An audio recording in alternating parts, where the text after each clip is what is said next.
Next one more thing, మా friends, director friends కానీ, producers కానీ ఇండస్ట్రీ నుంచి చాలా కాల్స్ చేశారు. మా ఫ్రెండ్ బన్నిబాబు కూడా నిన్న పొద్దున్న ఫోన్ చేసి చాలా బాగా మాట్లాడాడు. అందువల్ల దయచేసి నేనేమన్నా బాధపడిపోతానో ఏమనుకోవద్దు.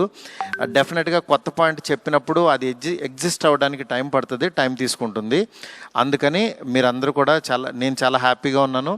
మీరందరూ కూడా హ్యాపీగా ఉండండి, పండగ సెలబ్రేట్ చేసుకోండి. అందుకని పండగ ముందే పెద్ద ఆయన ఇస్తున్నాం మీకు.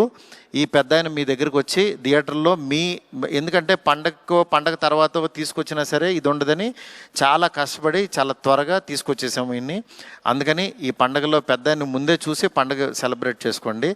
Thank you so much. నాకు కాల్ చేసి నన్ను విష్ చేసిన ప్రతి ఒక్కరికి, నాకు ధైర్యం చెప్పిన ప్రతి ఫ్రెండ్కి, ఇండస్ట్రీ ఫ్రెండ్స్కి, నా ఫ్రెండ్స్కి, బయట నుంచి నేను బాగుండాలని కోరుకున్న ప్రతి ఒక్కరికి కూడా మీ బ్లెస్సింగ్స్ ఎప్పుడు ఉంటాయి. ఎప్పుడు మంచి సినిమాలతో మీ ముందుకు వస్తుంటాను. Thank you so much.